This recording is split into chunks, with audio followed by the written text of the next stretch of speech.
Book of Matthew, chapter 18 and verse 21. Then came Peter to him and said, Lord, how oft shall my brother sin against me, and I forgive him? Till 7 times. It ain't nowhere that I can't go. You see me, you see him, I'm like children in the flame though. It's because I follow him though. He the light to my feet, it's like flames what I follow. But let me stop for you heathos.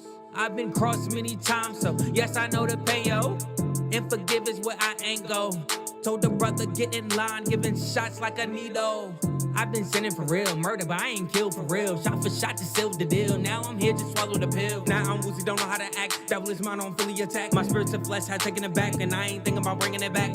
Tap, tap, I think I ain't hear it right. The Lord come like a thief at night, but I ain't believe the hype.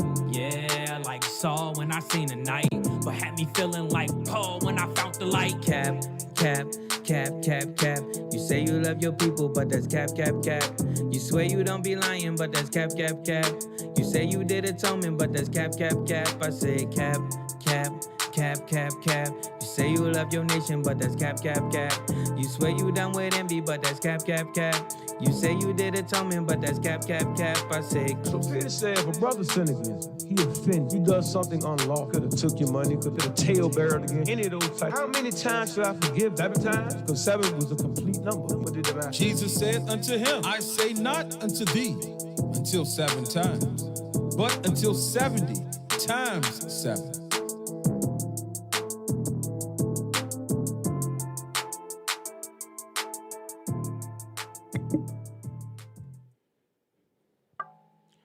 All right, shalom, shalom, Most High in Christ. Bless.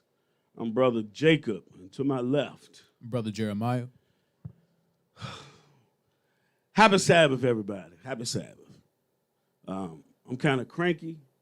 I'm in a bad mood because of what's going on with our sister, Whoopi Goldberg. So tonight's title, Europeans Killing Europeans.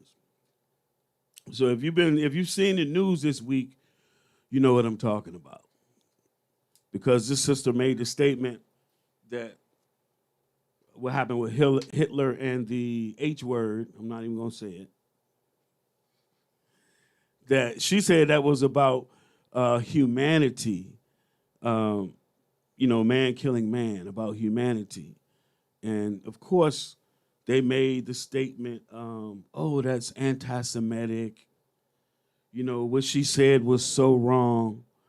But so what we're going to do tonight, we're going to explore and see if what she said is accurate or not. Because last I checked, the all white people claim that they're European. Matter of fact, they're Caucasians. Aren't they all called Caucasians? Where's that term Caucasian come from? Comes from the Caucasus Mountains, the luscious Caucasus Mountains of Georgia, Russia. So let's start out like we usually do with Ezekiel chapter 3 and verse 11. Shalom, happy Sabbath. The book of Ezekiel, chapter 3 and verse 11. And go, get thee to them of the captivity, unto the children of thy people, and speak unto them and tell them, thus saith the Lord God. Right, so we go to the so-called blacks, the so-called Hispanics, and natives of Negro descent, and tell our people that you have to repent and return to the Lord God of Israel, your power. Now, verse 17. Verse 17. Son of man, I have made thee a watchman unto the house of Israel. Mm-hmm. Therefore, hear the word at my mouth and give them warning from me. Right. So that's what we do. We're giving warning to our people. Now, the first scripture I want to go to tonight is Romans chapter 12.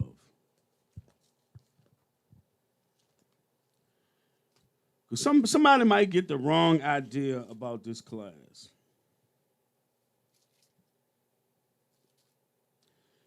Romans chapter 12, give me 17. The book of Romans, chapter 12 and verse 17. Recompense to no man evil for evil. Right. Pay no man evil for evil. Go ahead. Provide things honest in the sight of all men. Come on. If it be possible, If it be possible. Go ahead. as much as lieth in you, live peaceably with all men. Right. Live peaceably with all men. So we understand we're in captivity for our transgressions against our God. But he gave us these scriptures so that we can understand what's going on.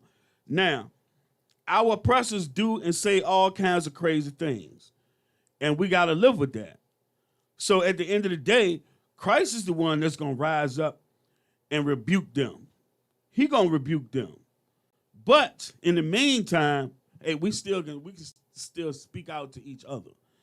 Because the stuff that they be doing and be saying out their mouth, sometimes it just drives me crazy. I try to ignore it, but sometimes it just drives me crazy.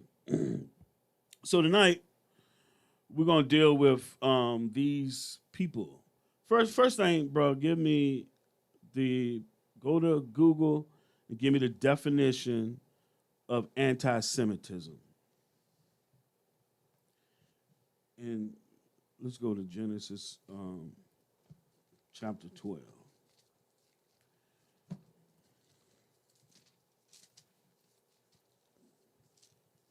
It's just tons and tons of lies in the earth.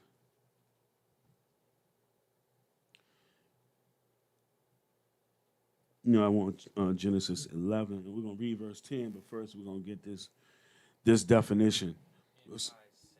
Anti-Semitism.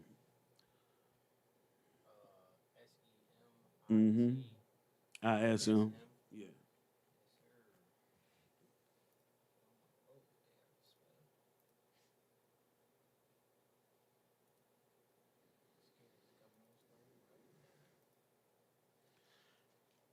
Matter of fact, that lineage, all of it will work. I prefer the one, Genesis 10 and verse 21. Yeah, so now, oh my God. Is that the only definition?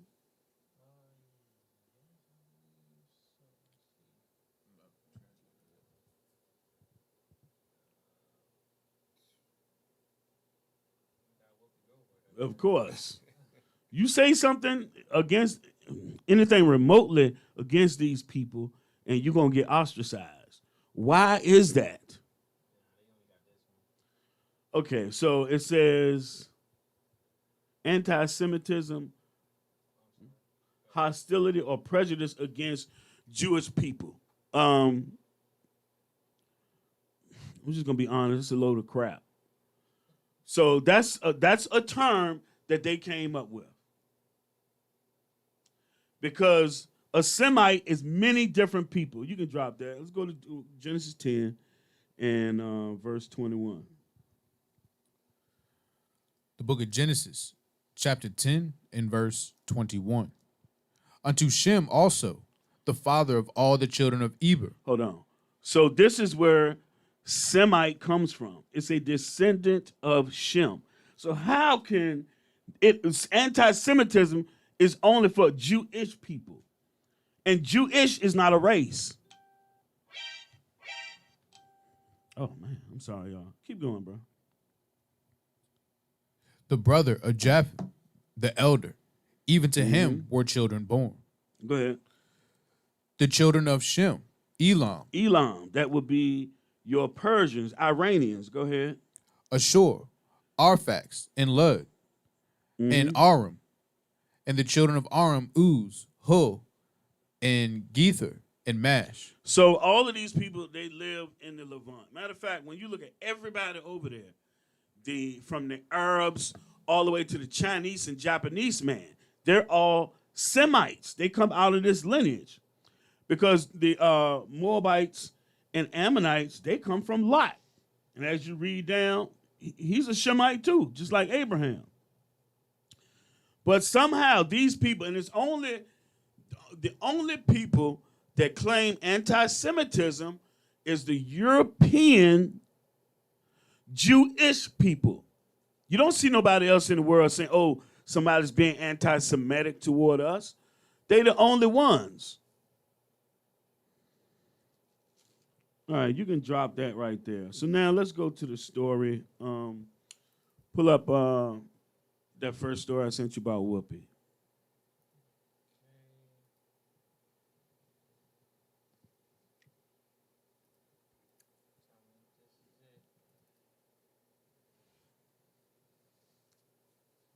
Oh, no. We'll get to that. No, not that one. This one. Where she got the purple on? Yeah. Yeah, that right there. I want you to read that, Jeremiah. We're not going to read all of it. We'll come back to it. All right. Whoopi Goldberg is symptom of America gone wrong on race editorial. What Goldberg suffers from is a warped view of race that is heavily influenced by the woke culture. Oh, my God. That has taken over normal discourse in the United States and other Western countries. So what that's going into is politics. They talking about woke culture. But people have been saying that these are not the people of God. Go ahead. Yeah, scroll down. Scroll down, bro. Yeah. One of the main lessons from the Whoopi Goldberg affair is that just because someone is a successful actor or TV talk show host doesn't really mean they know anything about history. Hey, there's a lot of people that don't know nothing about history. A lot. Go ahead. The other lesson is that what is happening today in America should concern the entire world, and especially the Jewish people. And especially the Jewish people? So hold it right there. Now, give me Wiki, man. Give me Whoopi Goldberg, which is a Jewish name. Give me her Wiki. Show y'all something. Just, you cannot make this stuff up.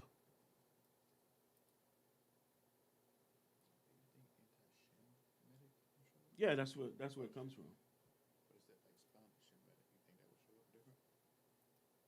Oh, no. They know it because, you know. But, yeah, the root word is Semite. Right.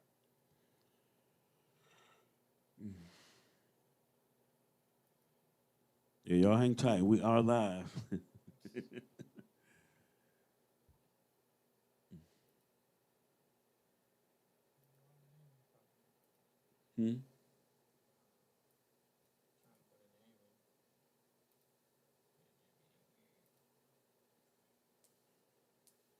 Yeah, there's a wiki to the right. Right here? Yeah, to see it say Wikipedia, like you clicked on it already. Oh, right here. Yeah. So Whoopi Goldberg is not her name. There it is. Go ahead. All right. Whoopi Goldberg. Karen Elaine Johnson. Born November 13, 1955. Known professionally as Whoopi Goldberg. Is an American actor, comedian, author, and television personality. A recipient of numerous accolades, she is one of 16 entertainers to win an Emmy Award, a Grammy Award, an Academy Award, and a Tony Award. Okay, now go down to early life. Remember, Elder Ozias did. Yeah, click one, early life. So these Jewish people, when you go to all the big corporations, you'll see that they're the CEOs running these things. You go to the early life and it'll tell you, who their parents are, what their nationality or ethnicity is. Go ahead and read that.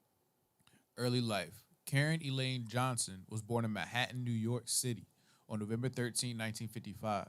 The daughter of Robert James Johnson, Jr., 1930 to 93, a Baptist clergyman, and Emma Johnson, 31 to 2010, a nurse and teacher. She was raised in the public housing project Chelsea Elliott Houses in New York City. She grew up in the projects. Right.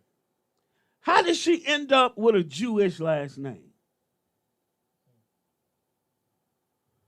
So her father was a Baptist clergyman. I'm sure he's a pastor. He read the scriptures. But when you're in Christianity, you don't see things as you should see them. So she grew up in the housing projects.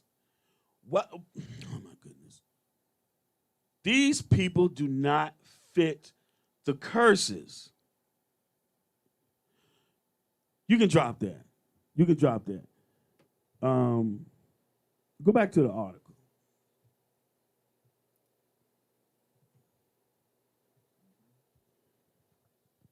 Yeah, pick up where you were. Oh, it said especially what's so special about the Jewish people? Somebody please tell me.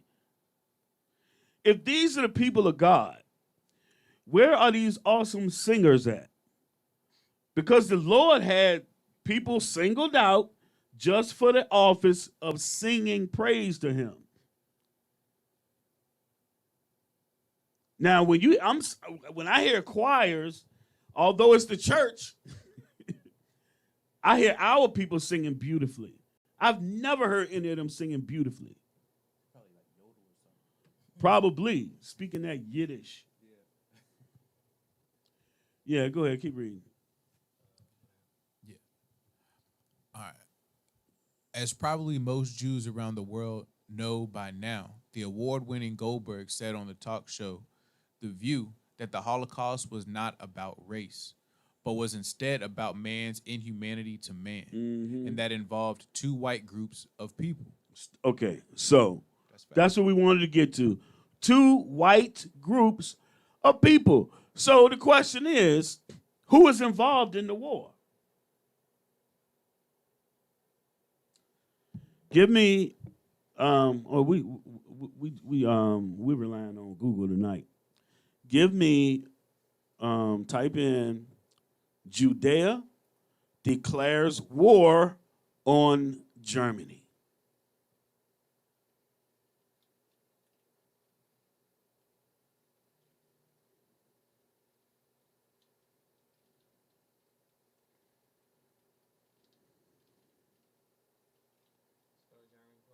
German.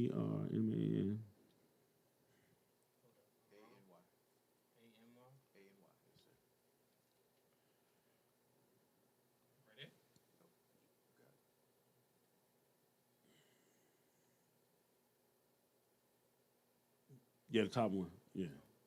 And then go to images.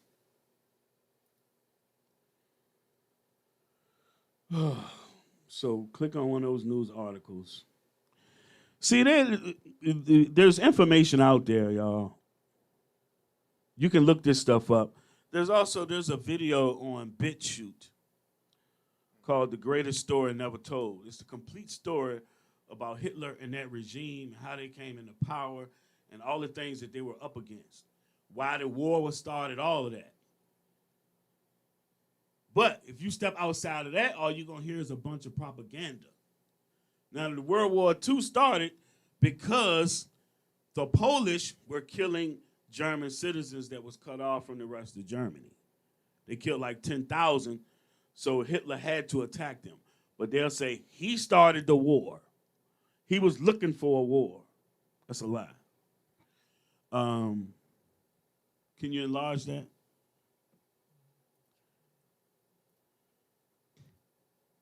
So when Hitler came in power, there was some stuff going on. He was upset because there were very few Jewish people in his country, but they controlled and ran the majority of things. And he was upset about that. So he came at them. They declare war on Germany. But they're not going to tell you that. They're going to say, oh, Hitler was trying to eliminate all of our people. And they don't tell you about the Havara Agreement either. See if you can find one that you can enlarge.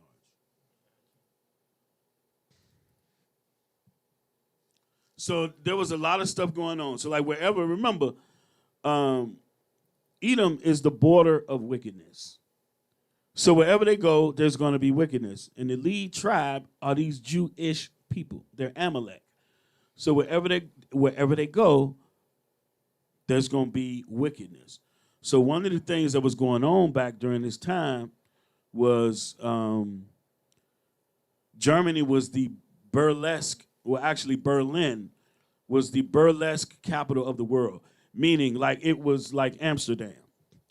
So if you were a gay man and you wanted to hook up with a man, you would go to Berlin, Germany.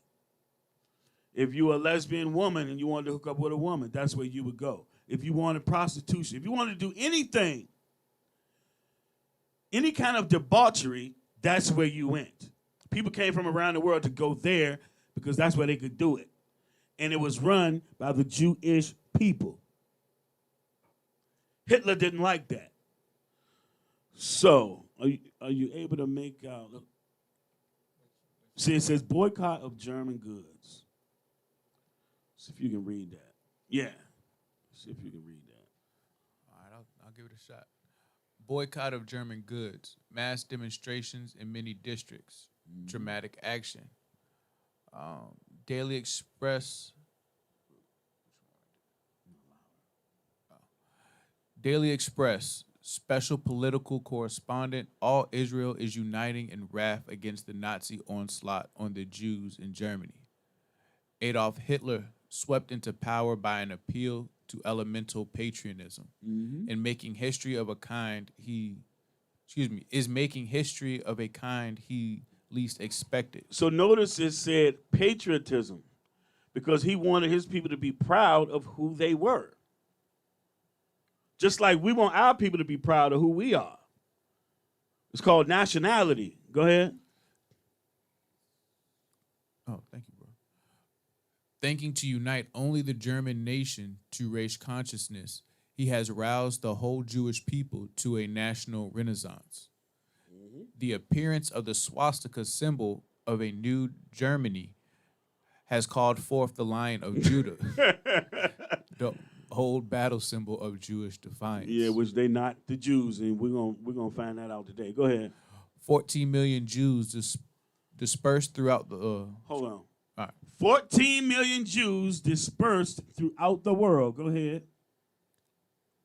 14 million Jews dispersed throughout the world have banded together as one man to declare war on the German persecutors of their co-religionists. Sectional differences and antagonisms have been submerged in one common aim. Hold on. But how are they persecuting them? Were they taking them and beating them and telling them they couldn't keep commandments and stuff? No. They talking about persecution. See, they're being political. That's about money right there. Go ahead. Watch. This is important right here. To stand by the 600,000 Jews of Germany. Hold on. Jews of who? Jews of Germany. But I thought Hitler killed 6 million Jews in Germany. But this says there's 600,000 Jews in Germany. Go ahead. Who are terrorized by Hitlerist anti-Semitism. Hitlerist there's that word, anti-Semitism. Go ahead. And to compel fascist Germany to end its campaign of violence and suppression directed against its Jewish minority. So you can drop this now.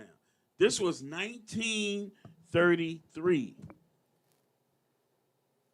They weren't killing Jewish people yet. But you see the propaganda? And it says 600,000. So there's another article I sent you too about the Jewish Holocaust. The museum. United States Holocaust Museum. Go to that one.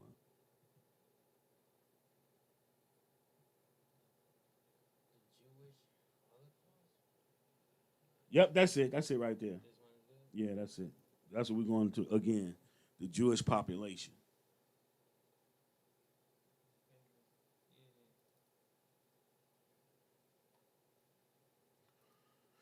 Yeah, Germany, Jewish population in 1933. Blow it up a little bit.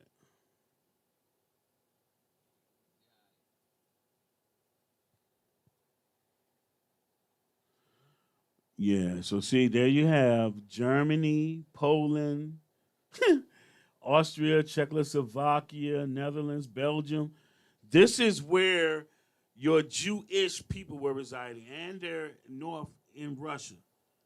It's where the Jewish people are. Now, we're not going into us or the black Jews tonight. We're just dealing with them. Now, we're going to go into their history, though. If you know anything about maps, landmass, or whatever, you have the Caucasus Mountains would be to the right of that. And when you look at the migration of white people, they went across from the east to the west over time. Now, granted, during the time of the Greeks and the Romans, they had dominion, but they lost that.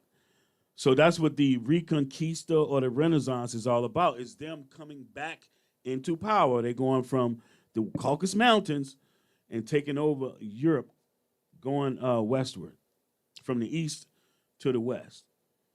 So all these places, you see Poland, Germany, Czechoslovakia, Austria, Italy, Switzerland, France, the Netherlands. Remember that stuff right there. Now, go down so we can get to the number. Yeah, read that where it says according to the census. All right.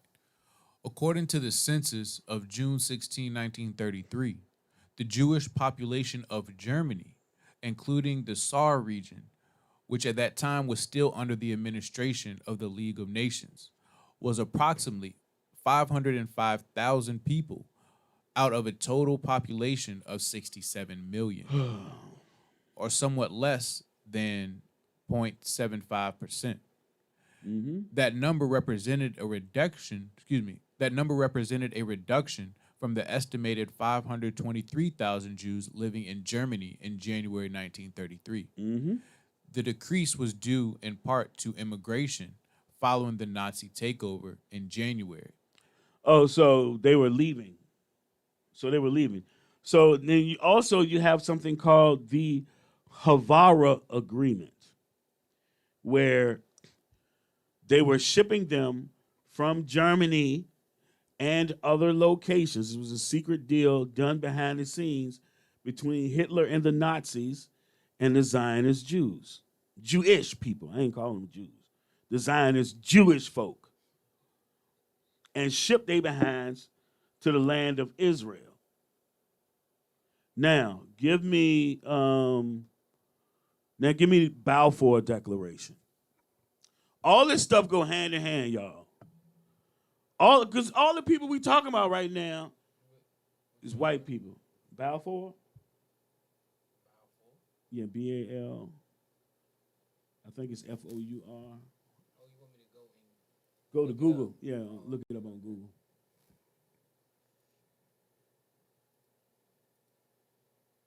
Yeah, it'll correct you. I can't remember right now.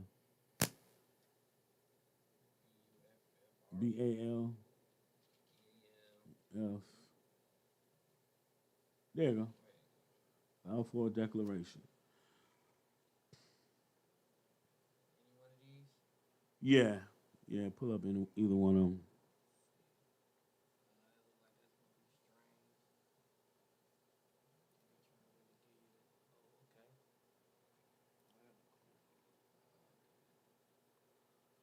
There we go. Go ahead and read that.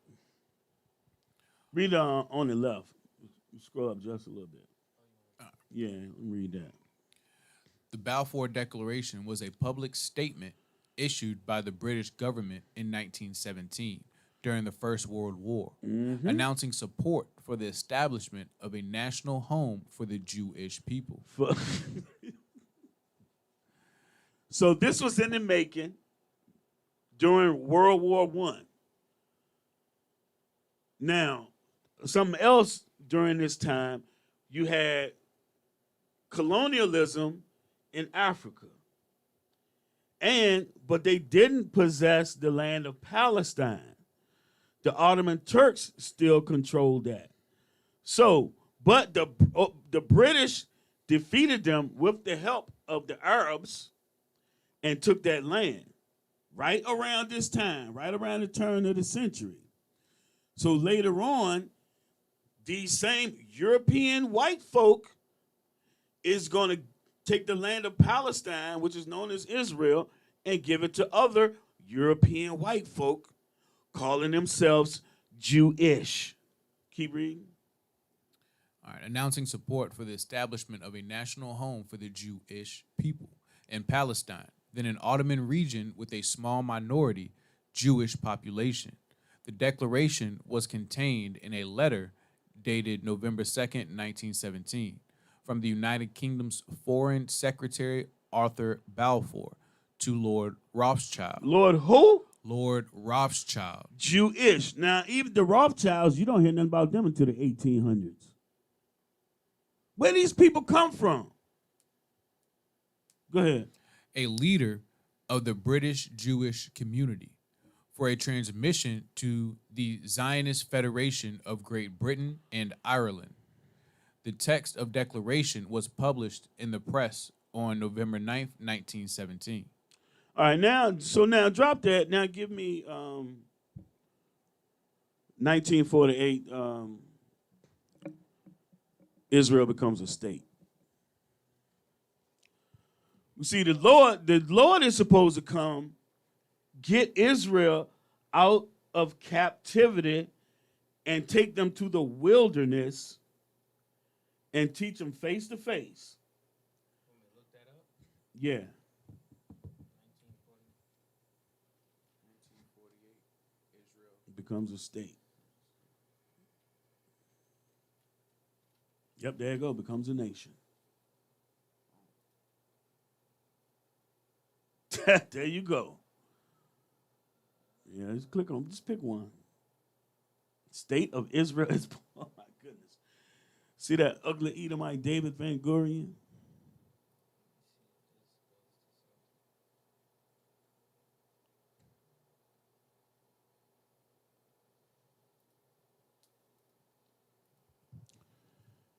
Be patient, y'all. Bear with us. All this stuff is important. We leading up to a point, and then we're going to go in on these people.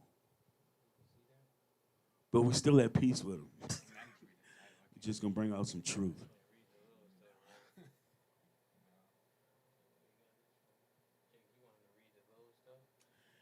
Nah, we don't have to read it. But that's, they became a state. They were accepted by the United Nations as being a nation. That thing was created. It was given to them. It all goes back to the Balfour Declaration. That's what it goes back to. See, all this stuff was political for them to get their hands on that land. These are the richest people in the world. They're the ones that control all these companies. Even go back, man, go back to Google and give me, what's the dude name? Einstein. I can't even spell his name. I'm upset right now anyway. I can't spell. Albert E. Yeah, put in Albert E. I'm sure it'll pop up.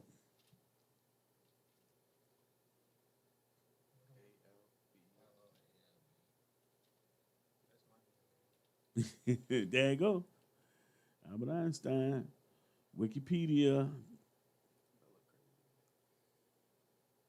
Yeah, to the right. Go down and click on his wiki. And then go to early history.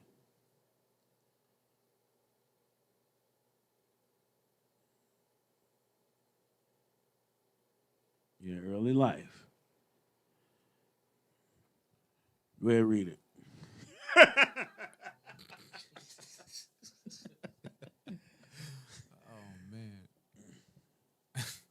Early life and education.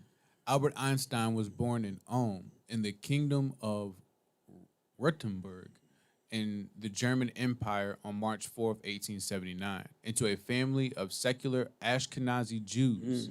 His parents were Hermann Einstein, a salesman and engineer, and Pauline Kosch.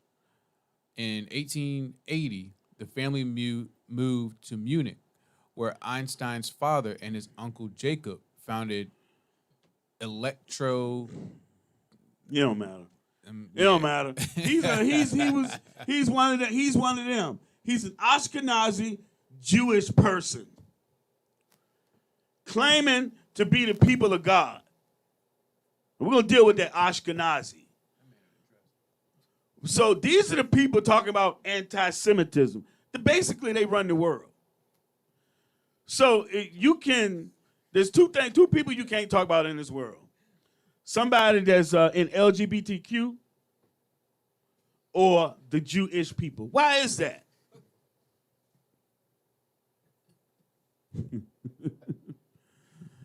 So look, now let's go to some history, man. So these Jewish people, man, you know what? Let's stick with Google again. Go to Ish. Give me Ish. Yeah, Ish. Either Ish or nominal.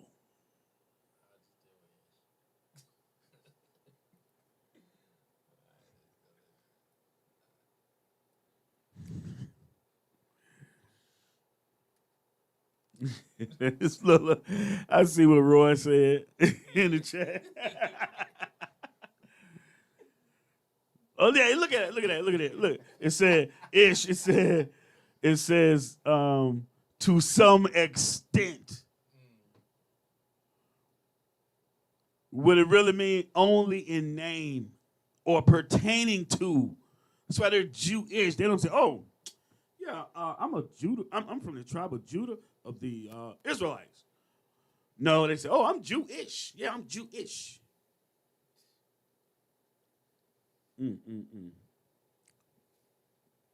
They follow Judaism.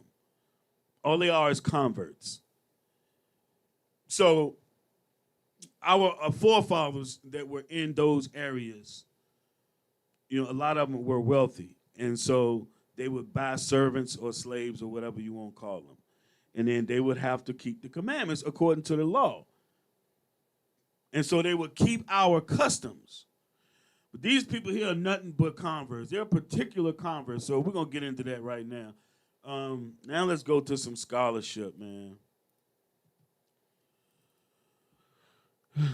Sephardic Jews. So I got a bunch of books, y'all. Going to this one first. Non-Jewish. And look, we didn't write this. Black people did not write this stuff. These are their scholars.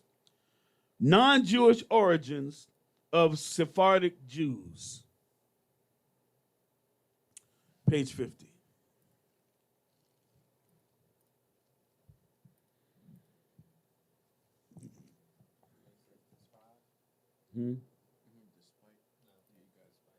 Yeah. All right, page 50. Despite the knowledge in Spain that the Turkic Khazars had converted to Judaism. Oh, so you did this right here. You see this in a lot of books about scholarship. Turkic Khazars. Go ahead. Had converted to Judaism. Converted. Go ahead. As described in the correspondence between the Khazars and the Hasdai Ibn Saprut. So he was a brother that was in Spain. He was a Spanish Jew. Our people had been there. They've been there for 2,000 years. Hold on real quick, man. Let's go to Romans.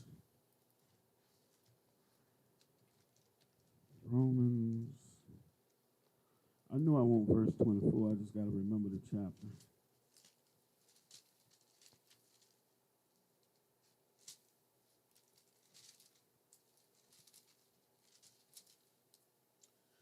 Romans chapter 15 and verse 24.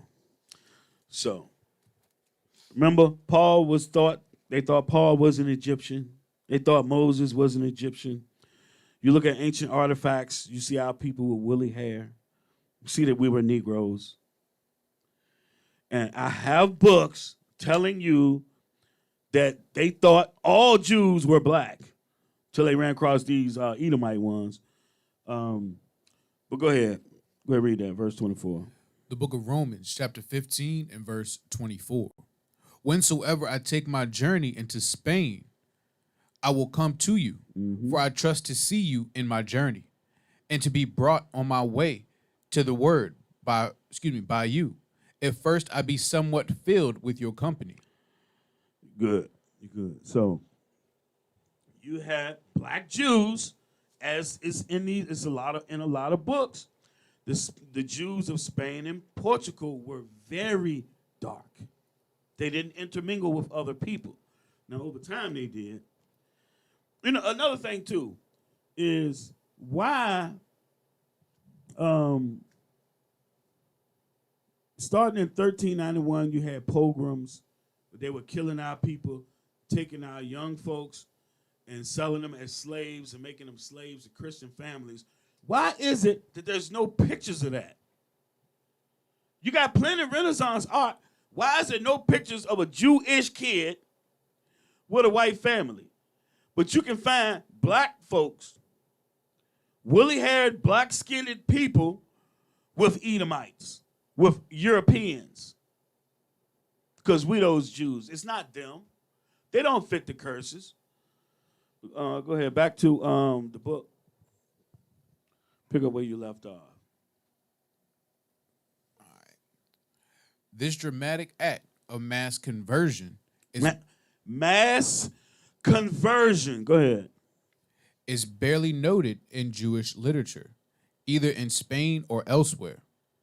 There could have been 3 reasons for this silence: fear of arousing the wrath of the Christian and Muslim, ecclesiastical, and political authorities, suspicion that the conversion of the Khazars to Judaism might not have been sincere or according to Orthodox practice, embarrassment over the fact that the Khazar kingdom was destroyed in the 10th century and its population dispersed.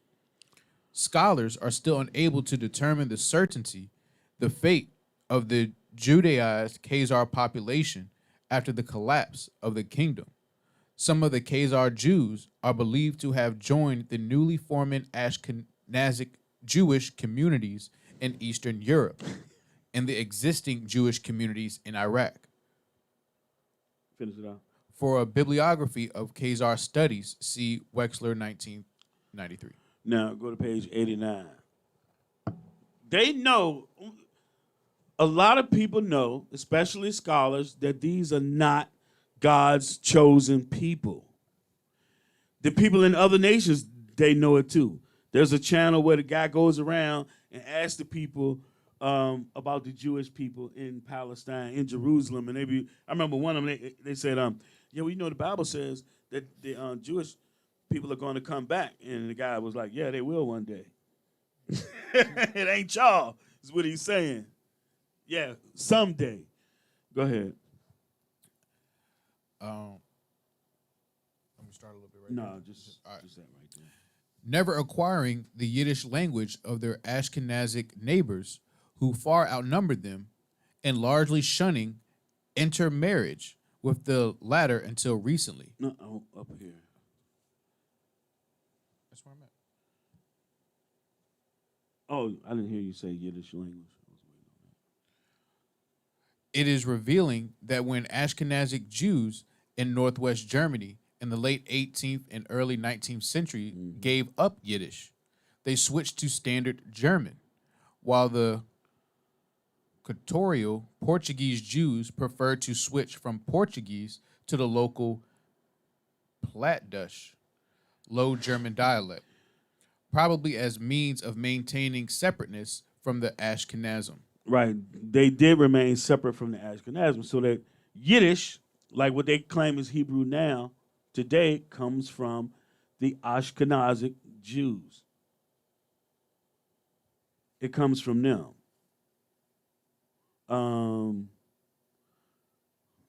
Read the lower part. It is widely believed that the Sephardic Jews are descended from Jewish settlers who arrived in Spain during the Roman period. So we just read that in Romans chapter 15 and verse 24. Go ahead. According to the textbook explanation of Iberian Jewish settlement, the first Iberian Jews were the Latin and Greek-speaking immigrants who came to the peninsula in the early Christian era. Mm-hmm. The earliest documented Jewish presence in the Iberian Peninsula dates from the early centuries of the Christian era, For example, there are Judeo-Greek and Judeo-Latin inscriptions from the 3rd through 8th.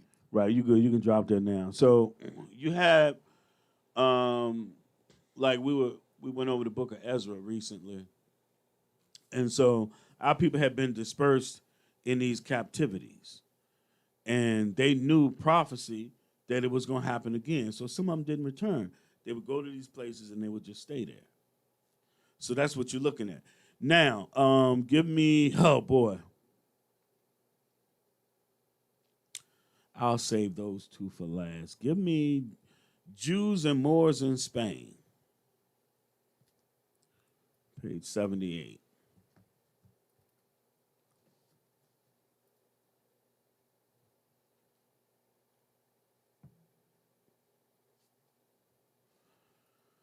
So I'm going to tell y'all this. They keep trying to say that like they're Sephardic Jews, they descend from the real Jews, but you have all these scholars saying otherwise.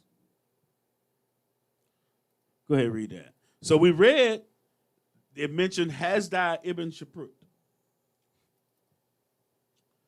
You're going to keep hearing that name. All right, page 79.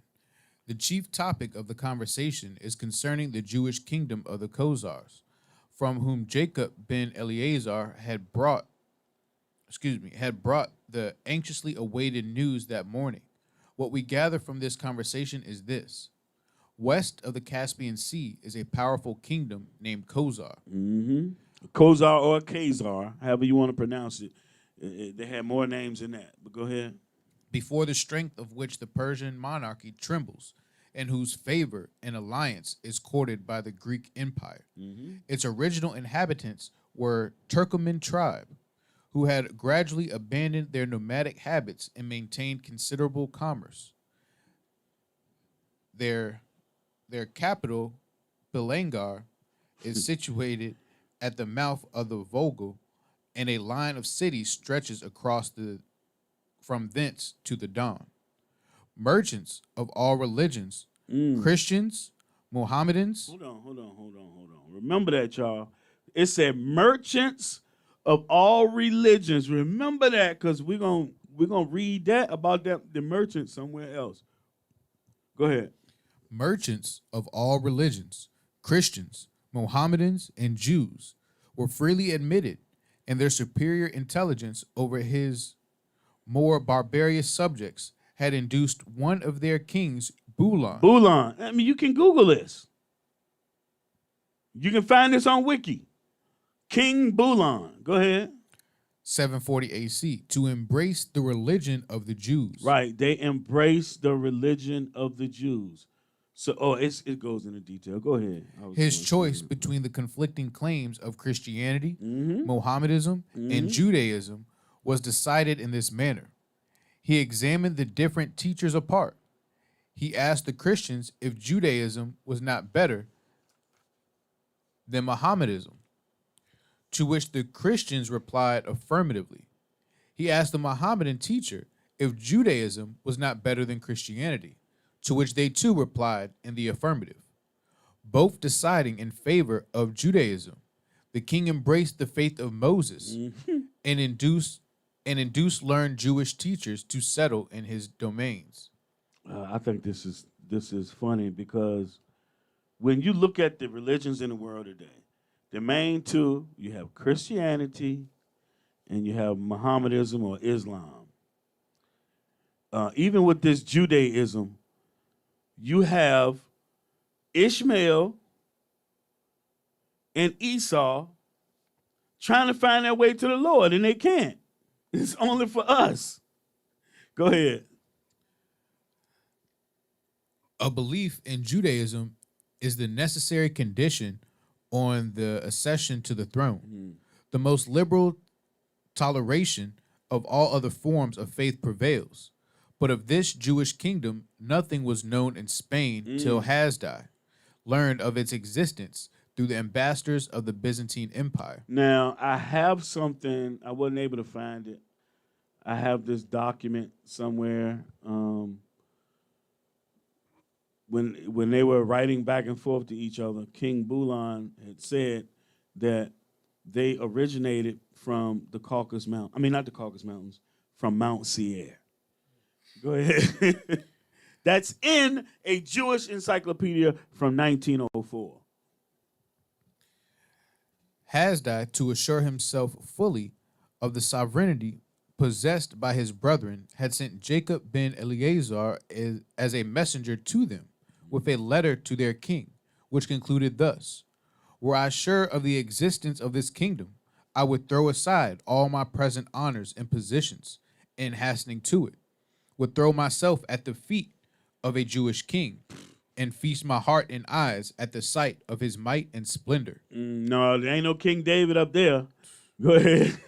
That very day had brought the eagerly looked for letter from the present king of the Khazars, Kagan Joseph, giving the above information and concluding thus. So hold on. So he was down. He's Kagan Joseph. When you go into these people's history, at that point when they converted, they changed their names. You even see them being called Obadiah of all people. How you gonna call yourself Obadiah? Go ahead, man. I too am desirous of knowing thee and of profiting by thy wisdom. Could my desire be gratified, and could I speak to thee face to face, thou wouldest be to me as a father, and I thy son, and into thy hand would I entrust the government of my kingdom. Right. So he's expecting a real Jew and that wisdom that a real Jew would have, and especially a king, because in the law, the king is supposed to. Well, let's hit it. Let me see if I can remember. Deuteronomy 17.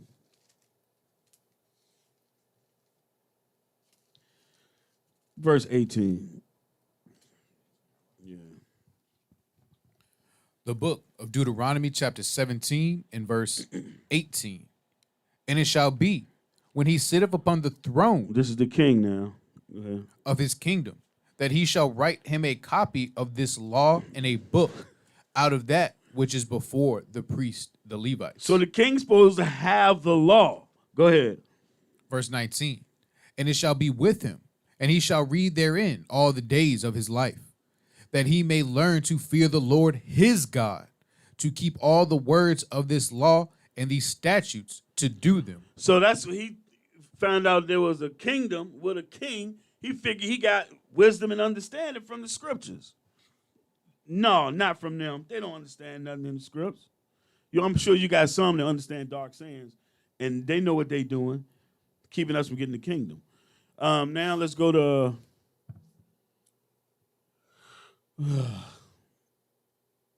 that was Jews and Moors in Spain.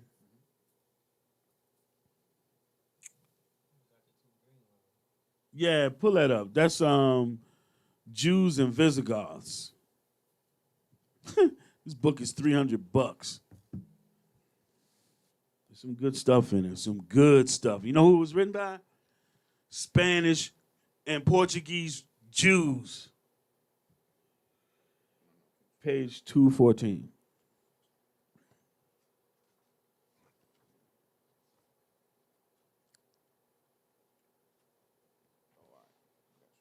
Yeah, go ahead and read that. So these are good sources that we're using. Go ahead. Page 214. The work is based on the previously mentioned conversation of the Khazar kingdom to Judaism, but is used merely as a staging for Halevi's own arguments, couched in a debate between representatives of Judaism, Christianity, and Islam, who supposedly tried to convince the Khazar king to join their faith. Yeah, so we just read about that. We're going to read about it again.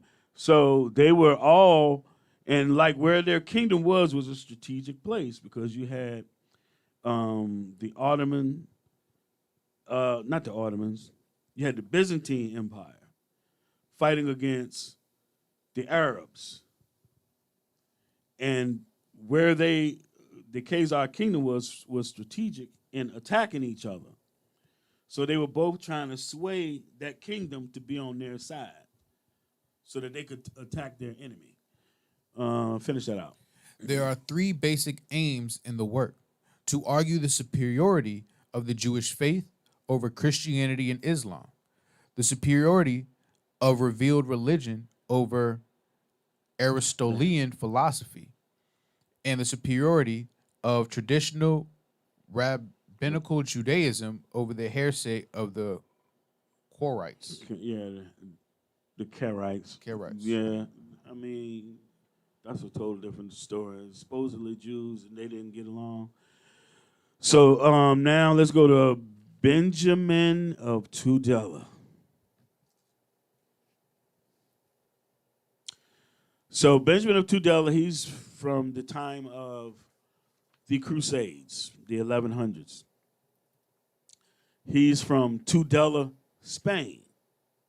So he's a black Jew, a Spanish Jew. Page 33, yeah, that up at the top. Because remember, they let merchants come into the Khazar kingdom.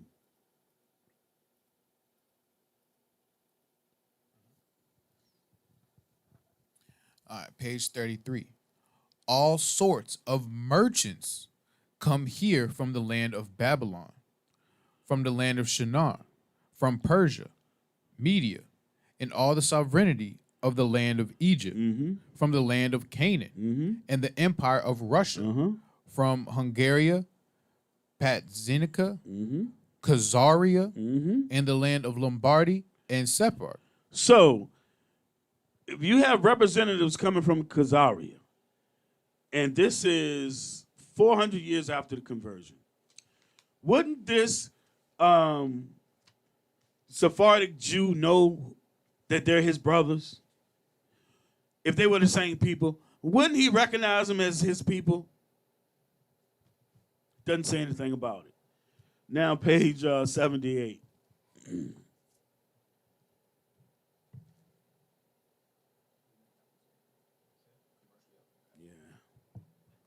Well, pay attention, y'all. Now, Benjamin is the one that pointed out that the sons of Edom were calling themselves Franks. Franks, a lot of Franks were redheads.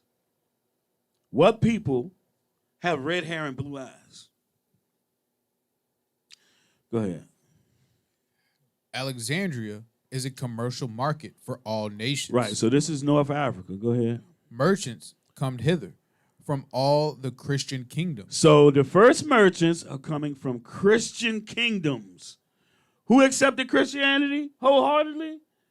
Edomites. Go ahead. On the one side from the land of Venetia and Lombardy, Tuscany, Apulia, Amliphi, Silica, Calabria, Sicilia, excuse me. Yeah, that would be Sicilians of today. Calabria, Romagna, Khazaria. Yep, Khazaria. Go ahead. Patazinkia, Hungary, Bulgaria, Rakovia, Croatia, Slovenia. Remember these names now, because eventually we're going to get to World War II. Remember these names. Go ahead. That's a lot of names. Russia, Armenia, Saxony. Is Germany. Denmark, Curland, Ireland, Norway, Frisia, Scotia, Angleterre, Wales, Flanders, Hainault, Normandy, France. Normandy, France. Poitiers, Anjou, Burgundy, Maureen, Provence, Genoa, Pisa, Gascony, Aragon, Navarra, and towards the west under the sway of the Mohammedans. So now under the sway of the Mohammedans, go ahead.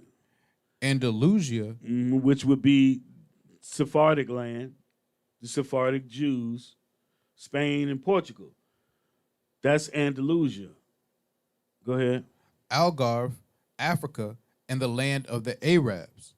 So this is under the sway of Mohammedans. That's where that religion dominated at. Now, under that, we lived peacefully with them most of the time. They would attack us too, but we lived under the Mohammedans peacefully. A lot of them was our people. Go ahead. And on the other side, India, Zwala, Abyssinia. So now this is Africa. India is not, but Zawila, Abyssinia, Libya. Then you cross over the Horn into Yemen. Go ahead. El Yemen, Shinar, Eshem, or Syria. Mm-hmm. Also Javan, whose people are called the Greeks and the Turks. Mm-hmm. And merchants of India bring. Go ahead. And the merchants of India bring thither all kinds of spices. Right. So the merchants of India bring spices there, right? Go ahead. And the merchants of Edom. The merchants of who? The merchants of Edom. That's your Christian nations. The merchants of Edom is your Christian nations. All those ones named up at the top. The merchants of Edom buy of them. Still can't cook. Yeah, so this was a place of trade. When you watch, what is it? It was Christopher Columbus. What was he supposed to be doing? What did he claim he was trying to find a way to? To India, to the east, to buy spices and stuff.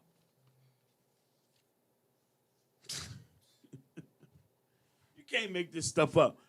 But these people hollering anti-Semitism, they ain't never gonna bring this stuff out. They know about these books. Daggone nerves. Yeah, we got one more page in here. Yeah, 88. Right. All right, page 88. The southern provinces of Russia were spoken of as the land of the Khazars. The Khazars, the Ashkenazi, whatever you want to call them. That's where they were. Go ahead. Especially by Jewish writers. Long after the Russian conquest, about the year 1000. Right. They got defeated in the year 1000. And they started migrating to the west, into Poland, Germany, those places. That's why you have two different kinds of Jews. You got the black Jews, and then you got the Jewish people. And I got other books that show you we would not intermarry with them. They're converts. Go ahead. Especially by Jewish writers.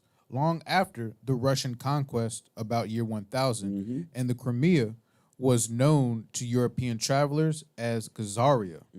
It took Rabbi Patakia 8 days to pass through the land of the Khazars.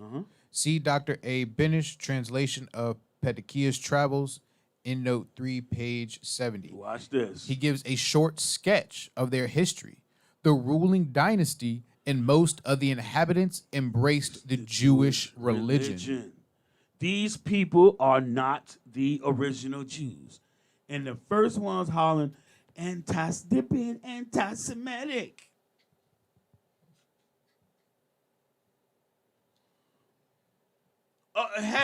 Almost all the people over on that side of the world is Shemitic.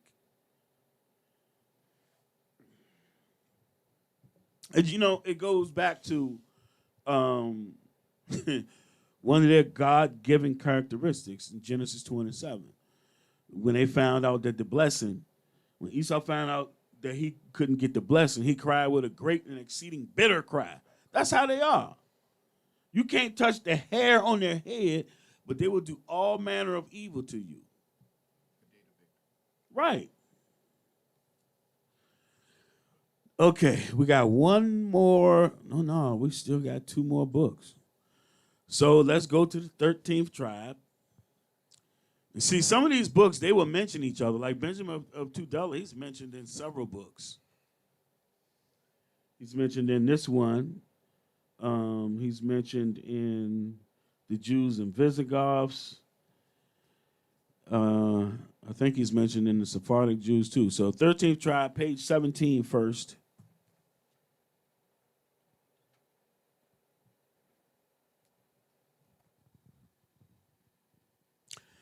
So, but meanwhile, We looking at evidence showing that these are not the people of God. They're nominal, they're Jewish. But as soon as you say something about them, everybody goes crazy. Why is that? If somebody comes at you, shouldn't you be able to stand your ground and just prove them wrong? Why do you have to use the tactics that they use? Somebody comes at us, we got plenty of documentation on our slavery, the things that happened to us over the course of 400 and 500 years, not 6 or 7, 8, 9 years like what happened to them, where they claimed 6 million people were brutally murdered. What about what happened to us over hundreds of years?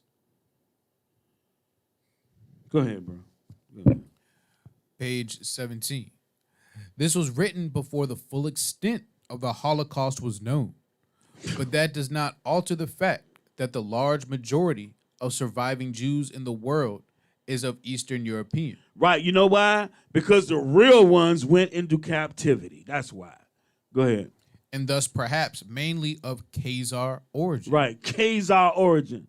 Them white folks, those European. See, it said the large majority of surviving Jews in the world is of Eastern European. Didn't Whoopi say it was white people killing white people? Somehow she wrong? Remember now, we went to the article, 1933, Judea declares war on Germany. How come don't nobody bring that up? They started it. Go ahead, bro. Go ahead. If so, this would mean that their ancestors came not from the Jordan, but from the Volga, not from Canaan, but from the Caucasus. So they didn't originate in the Caucasus. They went there eventually, but they originated in the Sierra Mountains. Go ahead.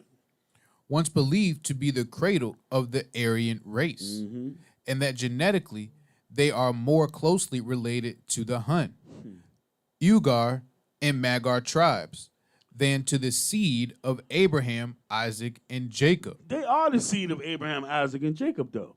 They're Esau. Go ahead.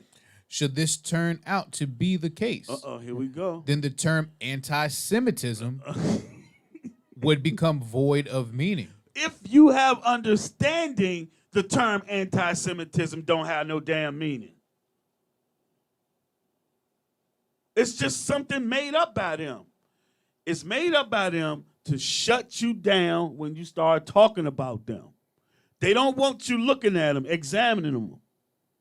Go ahead. Based on a misapprehension shared by both the killers and their victims, the story of the Khazar Empire as it slowly emerges from the past. As it slowly emerges from the past, what's in the dark gonna be brought to light. Go ahead. Begins to look like the most cruel hoax which history has ever perpetuated. Right. They have stolen our identity and taken advantage of it. Page 66. See, we going to minimal scriptures tonight, but we still turn their behind up. The truth.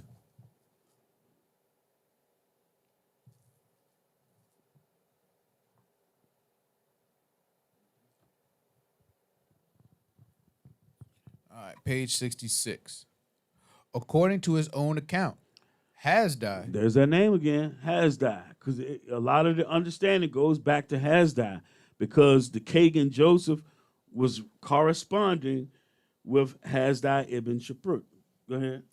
Hasdai first heard of the existence of an independent Jewish kingdom from some merchant traders from the Kusharian in Persia, but he doubted the truth of their story. Rightfully so. He's like, nah, something don't sound right. Go ahead. Later, he questioned the members of a Byzantine diplomatic mission to Cordoba, and they confirmed the merchant's account, contributing a considerable amount of factual detail about the Khazar kingdom. including the name Joseph of its present king. Thereupon Hasdai decided to send couriers with a letter to King Joseph. The letter, which will be discussed in more detail later on, contains a list of questions about the Khazar state, its people, method of government, armed forces, and so on, including an inquiry to which of the 12 tribes Joseph belonged. Which tribe you from, sir? Go ahead. This seems to indicate that Hasdai thought the Jewish Khazars to hail from Palestine, as the Spanish Jews right, did. as the Spanish Jews did. Go ahead. And perhaps even to represent one of the lost tribes. Joseph, not being of Jewish descent, belonged, of course, to none of the tribes. Right. In his reply to Hasdai, he provides, as we shall see, a genealogy of a different kind. Hey, this is one of their Achilles' heel because they claim that they're the people, but they can't trace their lineage back to Jerusalem. They can't do that. But they'll stand you down that they're the people. Oh, we're the Sephardim. We're Kohen. We're of the priesthood of Aaron and all this crap. We know the scripture said we're going to discontinue from our heritage. They pretending to be us. Go ahead, brother. But his main concern is to give Hasdai a detailed, if legendary, account of the conversion, which took place 2 centuries earlier, and the circumstances that led to it. Go ahead. Joseph's narrative starts with a eulogy of his ancestor, King Bulan. King Bulan. Go ahead. A great conqueror and a wise man who drove out the sorcerers and idolaters from his land. Subsequently, an angel appeared to King Bulan in his dreams. Yeah, right. Right. Go ahead. Exhorting him to worship the only true God and promising that in exchange he would bless and multiply Bulan's offspring. Hold on, man. But an angel ain't gonna show up to me, me and you. But he gonna go to. I almost said it. But he gonna go to one of them.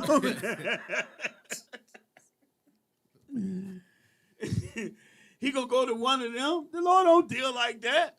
But keep going. Keep going. And deliver his enemies into his hands and make his kingdom last to the end of the world. See, that sounds like a covenant that he made with Israel. If we be obedient, he's going to deliver our enemies into our hands. Yeah, he got it. Oh, okay. He got it. Oh. His hands and made his kingdom last to the end of the world. This, of course, is inspired by the story of the covenant in Genesis. Go ahead. And it implies that the Khazars too claimed the status of a chosen race. They claim the status of a chosen, just like they doing now. Go ahead. Who made their own covenant with the Lord. See, they made their own covenant. Come on, man. Everybody want to be us. Look at how hard they cling to the H. Oh, the H was so bad. It's not as bad as what happened to us, and it's been for hundreds of years. You look into our history, we just keep doing the same things over and over and over. We would back during this time, like during the 700s to the 1300s, a lot of times somebody would come up and say they was the Messiah, and our people would follow him and get put to death. Repeatedly.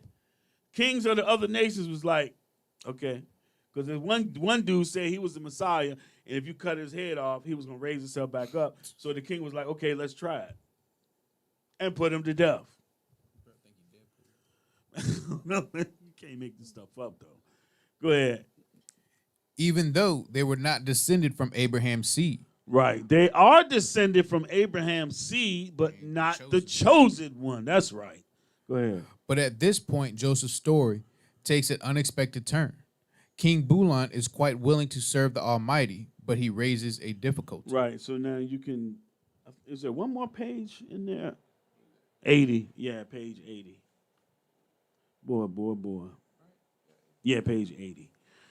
And then we got one more book to go to. Oh, my goodness. This one, I haven't read much into it. This the one we're going to go to next, but thanks to Al, I do have it. Yeah, this is 13th Tribe by Arthur Kessler, page 80. All right, page 80. Jewish scholars from Mesopotamia and even from Egypt to teach their children Torah and Talmud.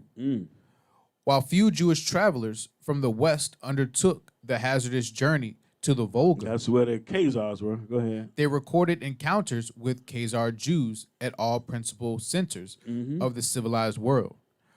Rabbi Petka met with Baghdad. Met with them in Baghdad. Met with them in Baghdad. Benjamin of Tudela, another famous traveler of the 12th century, visited Khazar notables in Constantinople and Alexandria. But he didn't say that they were his people. He did not say that they were his people. He called them a Christian nation. Now to the bottom of it. Just the highlight or the whole paragraph?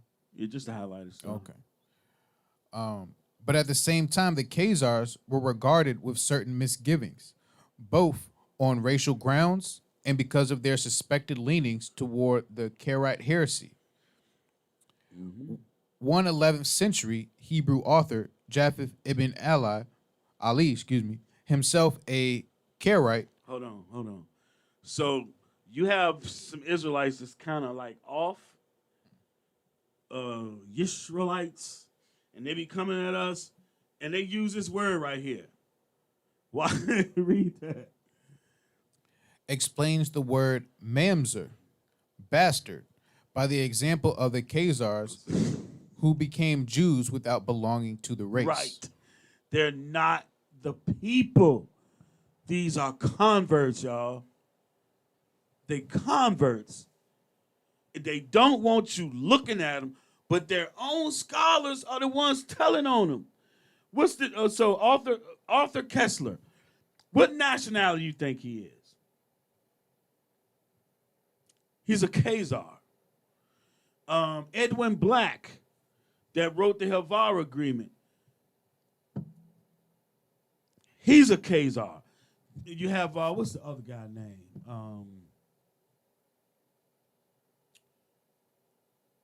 I can't think of his name. I got his book too, but it was just so much I was like, I'm not even gonna bring it. But he was mentioned in one of these passages that we read. He's Jewish. They tell on themselves. Two more of them. You're gonna hear about two more of them. So now we're in DNA science and the Jewish bloodline, page 7.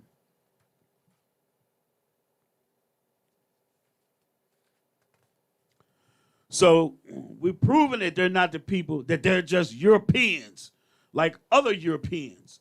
Then we're going to go to the war. Yeah, there you go.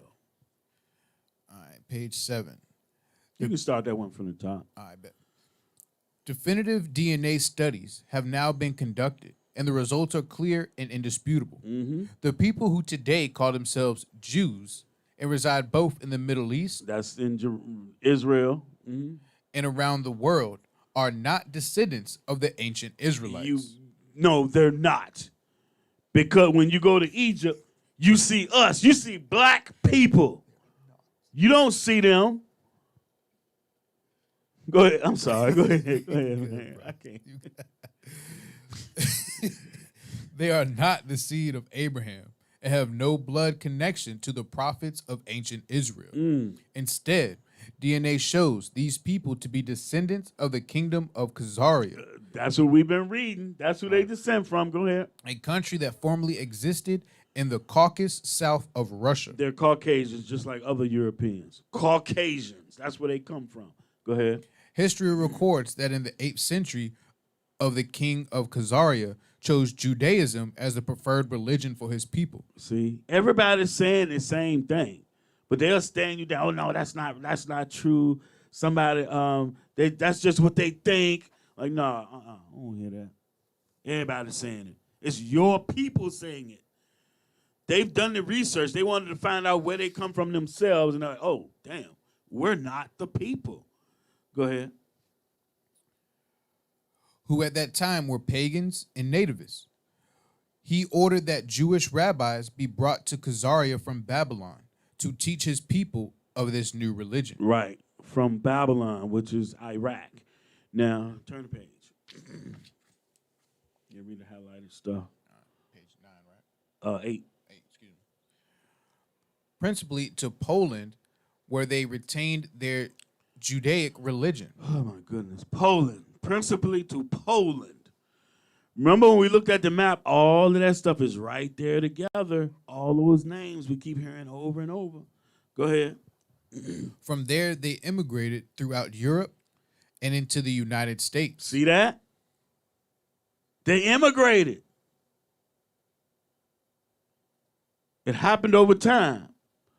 Because you have, even in the 1600s, you still have, man, I got a book. They going, Edomite goes to the synagogue, it's full of Jews, full of black Jews. So this thing happened over time. Go ahead. And in 1948, the Khazarian Jews established the new nation of Israel. So the Khazars did that, the nominal, the issues. Go ahead. Those people throughout the world who today refer to themselves as Jews are actually Khazarians. Go ahead. And of Turkish Mongol stock. Now they Edomites. Go ahead. They earnestly believe themselves to be ancient Israelites, but in fact are Gentiles. Many practice the religion of Judaism. See that? The religion of Judaism. Go ahead. And their Babylonian Talmud claims that the Jews are a superior godlike race. But I tell you what, they not godlike. Go ahead. Ironically, the Talmud states that the Gentiles are inferior, being no more than cattle.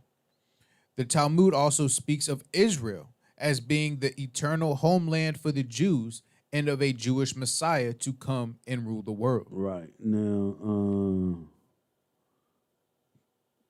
page 9, the highlighted part.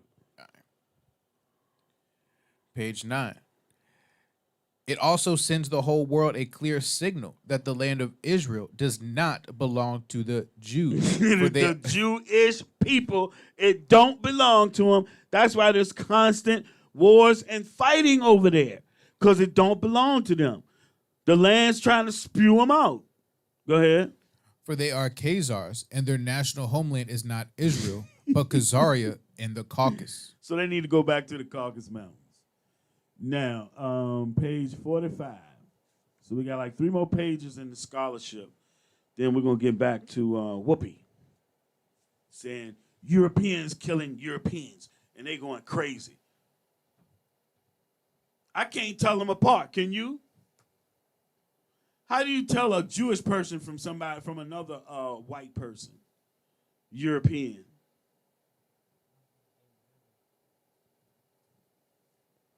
It must be the hats they wear. The yarmulkes. Oh, yeah, the little curly twists.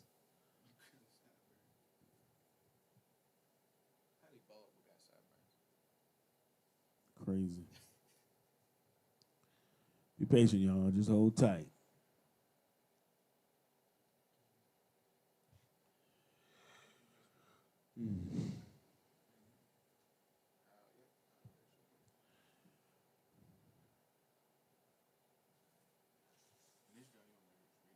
Oh, yeah. Yeah, some reading.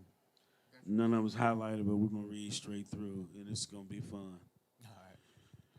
All right, so this is page 45, starting at 45. How the racial hoax of the Jews was finally exposed. The racial hoax. Go ahead.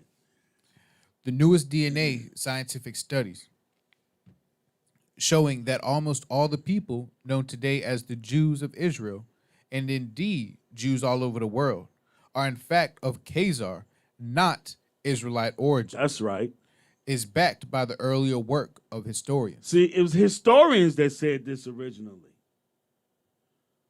Go ahead. These historians found that their scholarly books and reports were immediately attacked by Zionists. Just like if you say something about them, you're immediately attacked. Oh, you're being anti-Semitic. You're being anti-Semitic. Go ahead. I'm sorry. They get me heated, man. They get me heated. Desperate to maintain the fiction that the Jews could trace their heritage all the way back to Abraham. Right, go ahead. The Zionists knew the truth. Right, they know the truth. That they are not a race, but a composite of many races. Actually, they're Edomites. They're Amalek. Go ahead. They had to keep up the myth that they were a homogeneous race kept together by religion and community interest for 5,000 years. Only in this way could the Zionist Jews claim to be the seed of Abraham. Only as Israelites could the Jews claim possession to land where they and their ancestors had never been. No, they have been there before because they fought against us. And then, like we did in a couple classes, whenever we would get taken out the land, they would move in. That's them. Go ahead.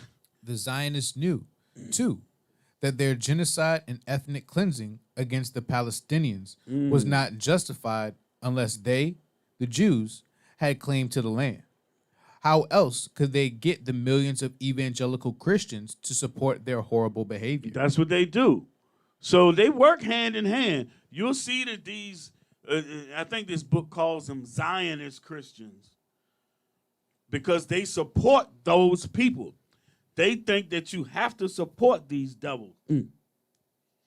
That you have to support these people. They'll say, we stand behind Israel. And then they send billions of dollars over there to them. And they got weapons, right? We're going to hit that. Go ahead. If they were suspected of being converts to Judaism and not actually the tribes mentioned in the Bible, it was all over for them. Their lie would be out. They would be seen for what they are, imposters. Imposters. Go ahead. Pulling off the hoax. The Zionist Jews were able to pull off their racial hoax for decades, even though historians and anthropologists, many of them Jewish, See? Many of them Jewish. Go ahead. wrote book after book. They doing it. They telling on themselves. Go ahead. In 1899, famous British historian Houston Stewart Chamberlain published The Foundations of the 19th Century, which held that the Jews were not a race, but instead were bastards. Go ahead. Hitler said the same thing. Go ahead. At the time, bastards was not a Pejorative. word. Thank you. Look at that name right there, man. Yitzhak Schipper quoted extensively by Jacob Littman's The Economic Role of Jews in Medieval Poland, affirmed that the Khazars were the Jews.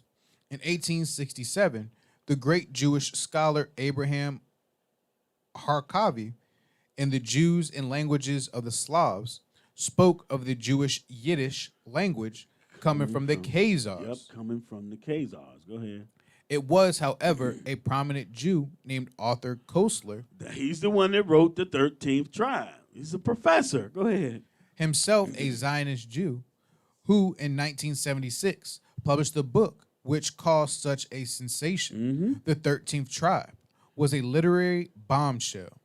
Koestler's accurate work was meant to be a refutation of Hitler and the Nazis, but it had incredible unintended consequences. Oh, go ahead. He wrote, the large majority of surviving Jews in the world is of Eastern European, thus perhaps mainly of Khazar origin. Oh, my goodness. Go ahead. If so, this would mean that the Jews' ancestors came not from Canaan, but from the Caucasus, once believed to be the cradle of the Aryan race, that genetically they are more closely related to Hun, Olgar, and Magyar tribes than to the seed of Abraham, Isaac, and Jacob. Oh, wow. Go ahead. The story of the Khazar Empire, as it slowly emerges from the past, begins to look like the most cruel hoax which history has ever perpetrated. So he quoted Kessler right there. Go ahead. Kosler, who thought he was doing his fellow Jews a service, was unmercifully attacked by other Zionists. You're being anti-Semitic. I think they had him killed, him and his wife. Who felt he had let the cat out of the bag. Too late. If they come from the Khazars and not of Israelite origin, the Jews had no ancestral claim to the land of Israel, Which was given to them by other Caucasians, Europeans, in 1948. It was already set up in 1917 under the Balfour Declaration. You need me to talk more? You want to take a break? Oh, go ahead. Okay. Go ahead. I got you, bro.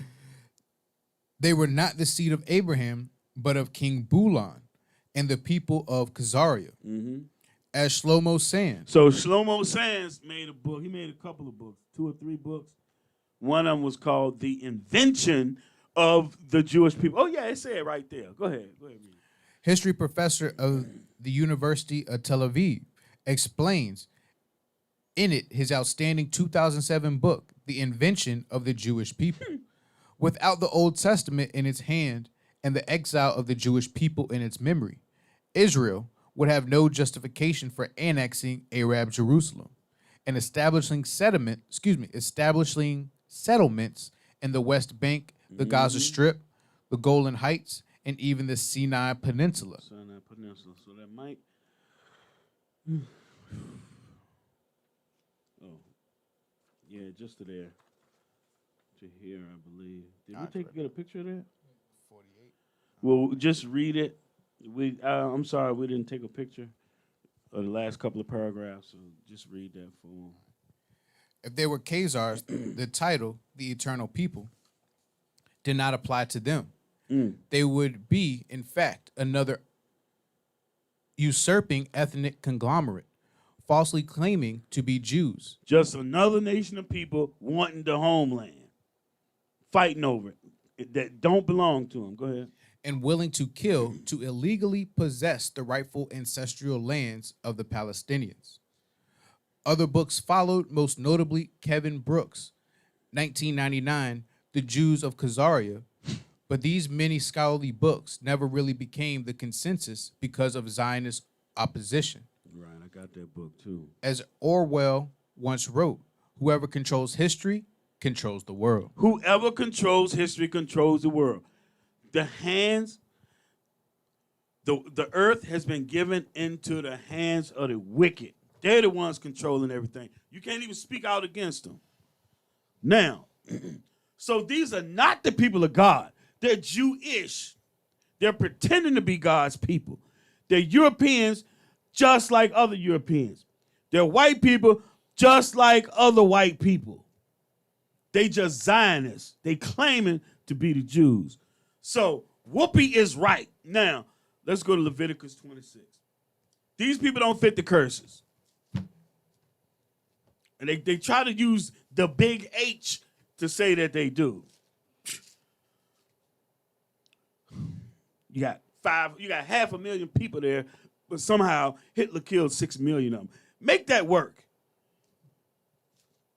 It's crazy. We take the things that their people have written and use it against them, proving that they liars. Leviticus 26.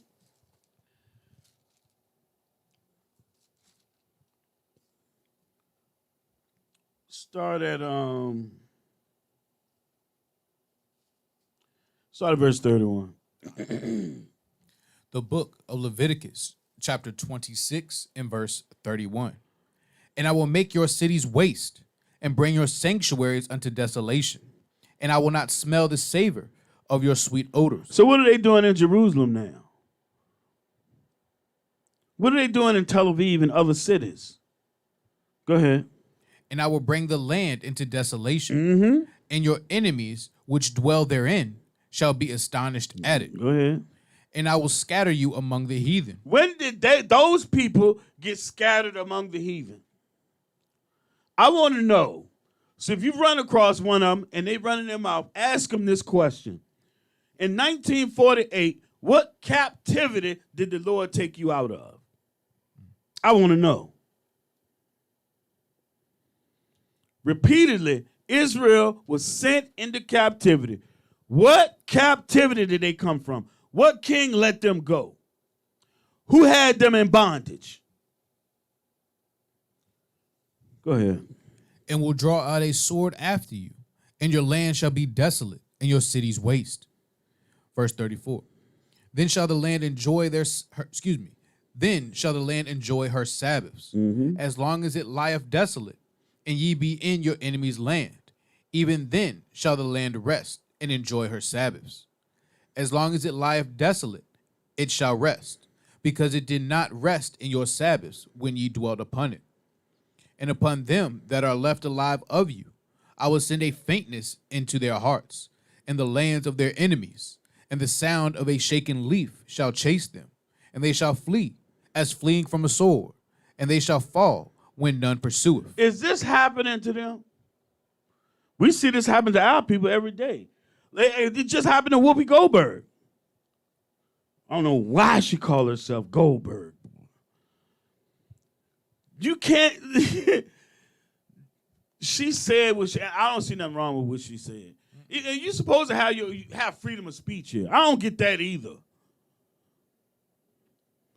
A person doesn't have to listen to you. But I get it. Because she has a voice and people listen to her, they fear that thing. Well, go ahead. Verse 37.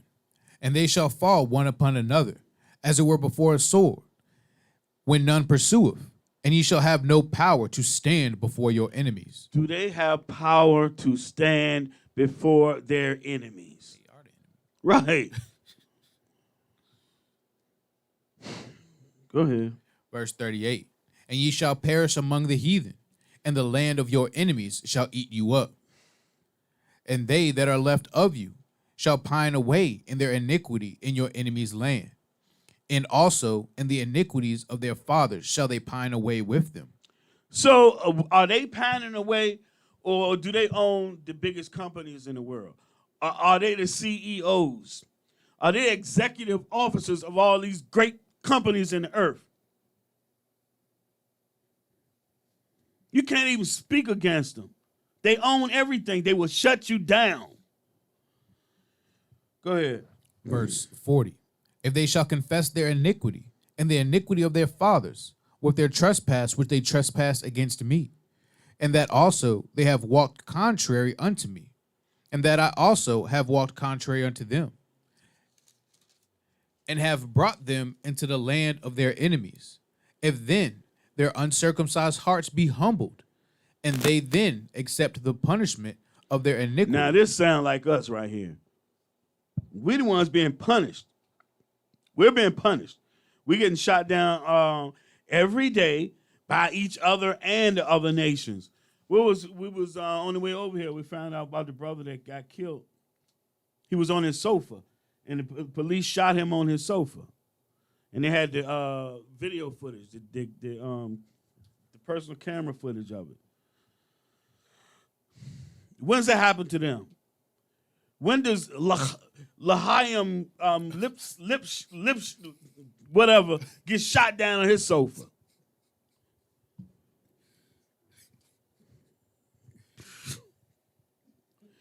Go ahead, man. Verse 42.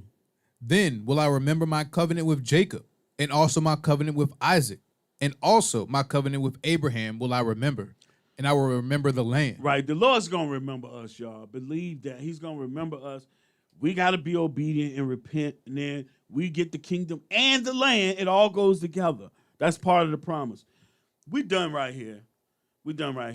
So we don't have, we're not able to stand against our enemies. We don't have any might. They got might. They got a military. Just a few months back, they was bombing the hell out the Gaza Strip and and Hamas. They can't even open their mouth without calling Hamas or somebody terrorists. When that place was peaceful over there until they moved in there. 1948, all hell broke loose over there. They become a state in 1948. 1949, they already at odds with Iran. 1950, they didn't overthrew the government. The Shah kicked out. No, the Shah put in place. Then later, the Ayatollah takes that over. Ayatollah Khomeini. They the cause of all this stuff. But everybody is everybody else is wicked and terrorists. But everywhere you go, you take everything from people. You bombing people that don't have nothing but rocks. You blow up a building, they take the rocks from that building and throw them at you. And so you shoot them. You wickedest people on the face of the earth. Now, put up that picture of the four.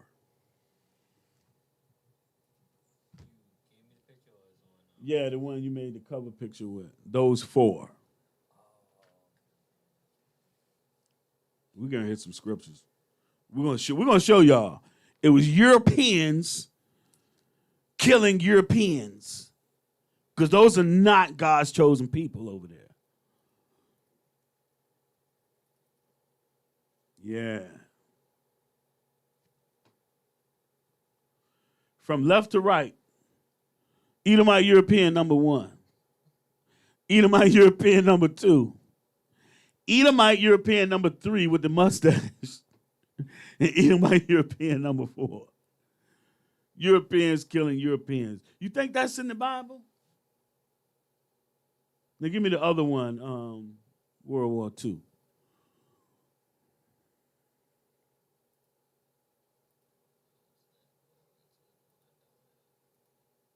Just the picture. The picture. Oh. Oh, you don't have to worry about it then. You don't have to worry about it then. There's I sent you an article about the war. Yeah, we gotta have that one. Then we're gonna hit the scriptures. There's yeah, it's like where the battles of World War II.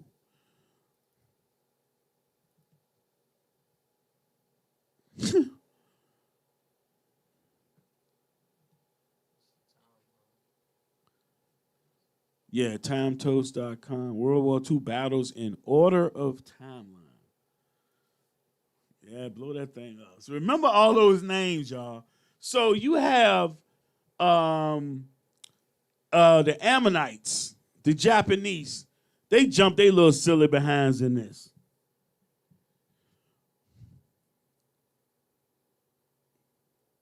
Now, but you know what? They had their role because of what they did. It's gonna bring a scripture to life because they got bombed. Now, is that as clear as it gets? So, this is in order. You have the Battle of the Atlantic. Who do you think was in the Battle of the Atlantic? That would be your Europeans. Then you got May 26th, the Battle of Dunkirk. Where's Dunkirk? Let me look it up. I'll look it up real quick. Let's see where these battles at. It's not about white people fighting white people.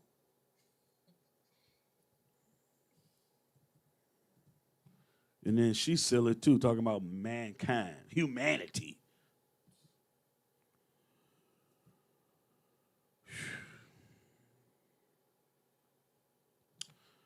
So, yeah, you can stay right there. I pulled up Wikipedia.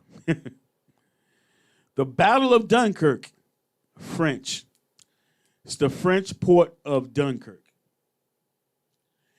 European Edomites. That's May 26th. June the 10th, Battle of Netherlands. When we looked at the map earlier, and in Benjamin of Tudela, the Netherlands. Christian nation, European Edomites. Oh, January the 10th, 1940, Battle of Britain. English Edomite, Europeans. December the 8th, 1941, Battle of Hong Kong. That would be the Japanese who's always wanted to be like Esau, thinking they got next. Wrong. what you got was that atomic bomb. August 19th, 1942, raid of Dieppe. That's another European country. June the 10th, 1943, Italian campaign, more Europeans. And then June 6th, 1944, that's D-Day. That was in the list with Benjamin Tudela. That's, what is that? What is that? Normandy? Yeah. The beaches of Normandy. Let me double check D-Day. Yep, Normandy, 1944. But somehow our sister is wrong saying it was white people killing white people. Those are not the people of God. They're not Jews. They're Jewish. They want to be the people of God. But they're just Europeans like everybody else. That's why they got the same characteristics in the way that they behave, the same looks. I don't know how you tell them apart. Really, I just go by the last name.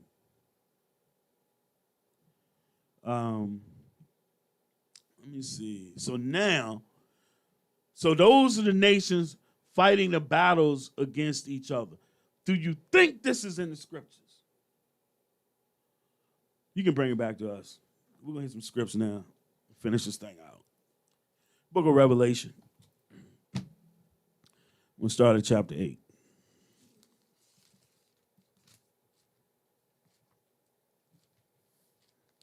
We know in part, we prophesy in part. Hey, but those things that we know, we're going to bring them out. Give me,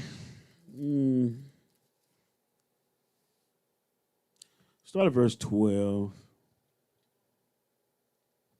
Yeah, just start at 12. I don't want to be long. The book of Revelation, chapter 8 and verse 12. And the fourth angel sounded, and the third part of the sun was smitten, and the third part of the moon, and the third part of the stars. Going right back to one of our previous classes about Genesis chapter 1. Go ahead. So as the third part of them was darkened, and the day shone not for a third part of it, and the night likewise. Verse 13. And I beheld and heard an angel flying through the midst of heaven, saying with a loud voice, Woe, woe, woe. Woe, woe, woe. There's going to be 3 world wars. Go ahead. To the inhabitants of the earth by reason of the other voices of the trumpet of the 3 angels, which are yet to sound. Right. Woe, woe, woe. You better believe it. Chapter 9 and verse 1. The book of Revelation, chapter 9 and verse 1. And the 5th angel sounded, and I saw a star fall from heaven unto the earth, and to him was given the key of the bottomless pit. Go ahead, man. Go ahead. And he opened the bottomless pit, and there arose a smoke out of the pit, as the smoke of a great furnace. These Edomites are coming back into power. Go ahead. Go ahead. And the sun and the air were darkened by reason of the smoke of the pit. And there came out of the smoke locusts upon the earth, and unto them was given power, as the scorpions of the earth have power. And it was commanded them that they should not hurt the grass of the earth, neither any green thing, neither any tree, but only those men which have not the seal of God in their foreheads. Right. Don't touch none of the righteous ones now. Don't touch my servants. Go ahead. Verse 5. And to them it was given that they should not kill them, but that they should be tormented 5 months. And their torment was as the torment of a scorpion when he striketh a man. But in those days shall men seek of death, and shall not find it, and shall desire to die, and death shall flee from them. And the shapes of the locusts were like unto horses prepared unto battle, and on their heads were as it were crowns like gold, and their faces were as faces of men. This is not talking about real locusts. It's going into something else. It'll make sense in a little bit. Go ahead. And they had, and they had hair as the hair of women, and their teeth were as the teeth of lions. And they had breastplates, as it were breastplates of iron. And the sound of their wings was as the sound of chariots of many horses running to battle. So they got wings and it's loud. It sounds like chariots going to battle. Go ahead. And they had tails like unto scorpions, and there were stings in their tails, and their power was to hurt men 5 months. And they had a king over them, which is the angel of the bottomless pit. The angel of the bottomless pit. Go ahead. Go ahead. Whose name in the Hebrew tongue is Abaddon, but the Greek tongue have his name Apollyon. One woe is past. One woe is past. This is talking about World War. Go ahead. And behold, there come 2 woes more There hereafter. comes 2 more after. So it's been 2 world wars. The third one is coming. You better believe it. Hold fast to what you have. Go ahead. Verse 13. And the 6th angel sounded, and I heard a voice from the 4 horns of the golden altar, which is before God, saying to the 6th angel, which had the trumpet, loose the 4 angels, which are bound in the great river Euphrates. Right. So the angels are holding back war from starting over there. You got these Jewish people over there, and they just antagonizing the hell out of everybody over there. But the angels is keeping them from starting the war. They're keeping those other nations from just like going, tired of these Edomites. So chapter 11, verse 14. Book of Revelation, chapter 11, and verse 14. The second woe is past, and behold, the third woe cometh quickly. So the second woe is past, the third woe cometh quickly. So you looking at similitudes of world wars. Now give me chapter 13, give me one first. Book of Revelation, chapter 13, and verse 1. So look, the way, like when you're reading Revelation, it's not in order. It's giving you a lot of information, but it's not in order. It comes from other stuff too, like other books, and you got to know history. Go ahead. And I stood upon the sand of the sea, and saw a beast rise up out of the sea, having 7 heads and 10 horns, and upon his horns 10 crowns, and upon his heads the name of blasphemy. Right, now give me verse 6. Verse So 6. this beast rose up from out the sea. Are these the Jewish people? Are they part of this beast? Yes, you better believe it. They rose up out the sea. They got all kinds of power. They run stuff. Go ahead, verse 6. Verse 6. And he opened his mouth in blasphemy against God, to blaspheme his name and his tabernacle and them that dwell in heaven. And his people blaspheming God and his people. Are they being blasphemed? You can't even speak against them. Verse 7. Verse 7. And it was given unto them, and it was given unto him to make war with the saints and to overcome them. So hold on. Did these people participate in the transatlantic slavery? Hell yes. They funded it. Go ahead. And power was given him over all kindreds and tongues and nations. Do they rule over people? Do they control stuff? Yes. They at the top of it all. They running everything. Claiming to be the people of God. Chapter 6. Give me chapter 6. And now ask yourself a question. Do the Jewish people have military might? In New York, New Jersey, they got their own neighborhoods, their own police force, their own hospitals, their own everything. And then they got the land of Israel, and they got weapons, ships, submarines, jets, nukes. They got it all. But God's people ain't going to have no might in their hand. Yet they have everything. And they're getting funded by the United States. Chapter 6 and verse 8. Book of Revelation, chapter 6, in verse 8. And I looked, and behold, a pale horse, and his name that sat on him was Death. and hell followed with him. And power was given unto them over the fourth part of the earth, to kill with sword, and with hunger, and with death, and with the beasts of the earth. Right now, verse 7. Verse 7. And he had opened the fourth seal. I heard the voice of a fourth beast say, Come and see. And come and see. Go ahead. Verse 6. Verse 6. And I heard a voice in the midst of the four beasts say, A measure of wheat for a penny, and 3 measures of barley for a penny. And see thou hurt not the oil and the wine. Hey, we were bought with a price, and hurt not the oil and the wine, the wisdom and understanding. Go ahead. Verse 5. Verse 5. And when he had opened the third seal, I heard the third beast say, Come and see. And I beheld, and lo, a black horse, and he that sat on him had a pair of balances in his hand. So judgment has to go out. Verse 4. Verse 4. Here we go. And there went out another horse that was red. Esau.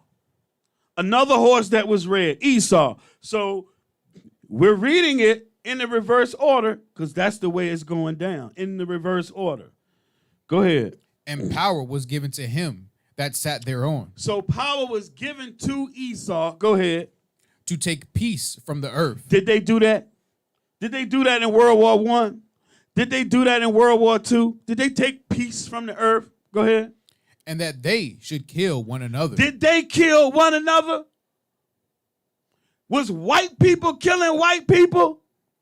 Was Europeans killing Europeans? Yes. They were killing each other. Go ahead. And there was given unto him a great sword. A great sword. What was that great sword that was given to them? At the end of it, they had nuclear weapons. That's that great sword. These are not the people of God. They're your enemies. They're imposters pretending to be you. And every time you say something about them, they attack you. Why? Because they don't want the truth to come out.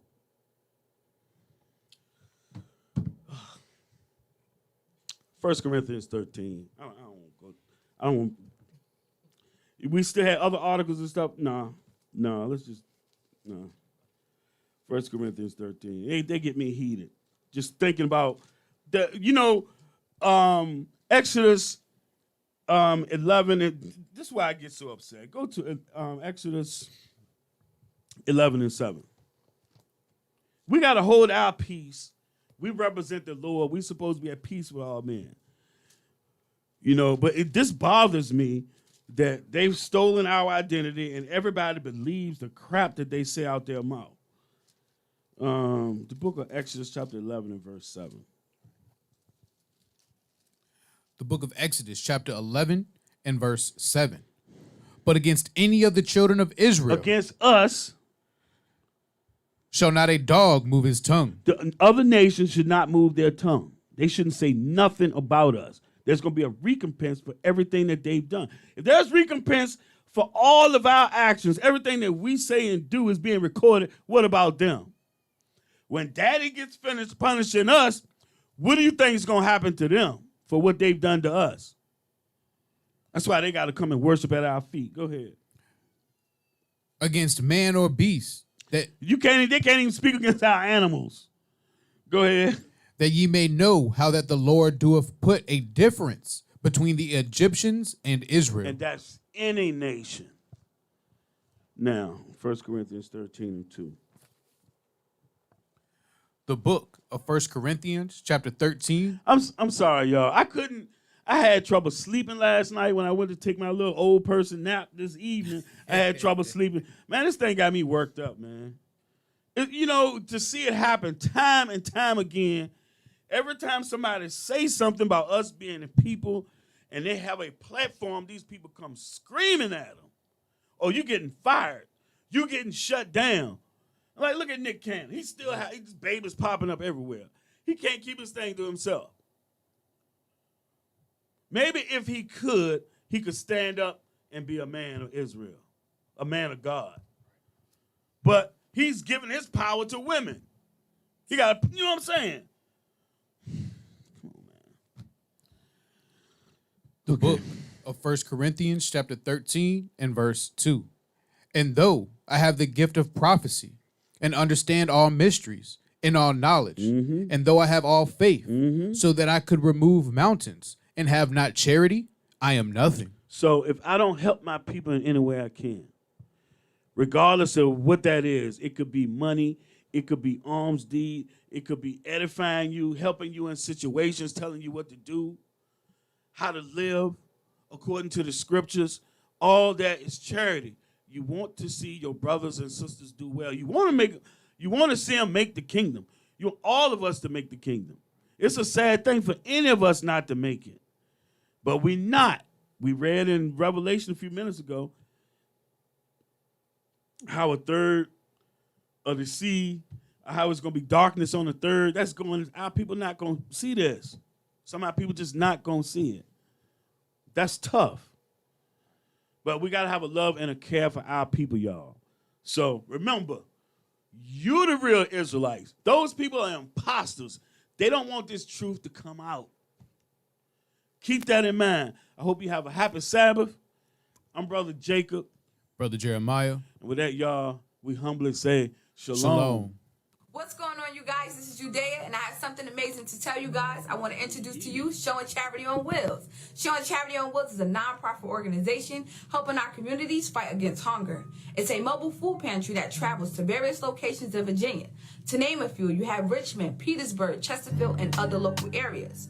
Showing Charity on Wheels' goal is to help provide nutrition and healthy food in our communities. To get access to that, you can visit our website at www.showingcharityonwheels.com and fill out the sign-up sheet, or you can also donate on our website, or you can use our Cash App, $Showing Charity OW. Every helping hand matters.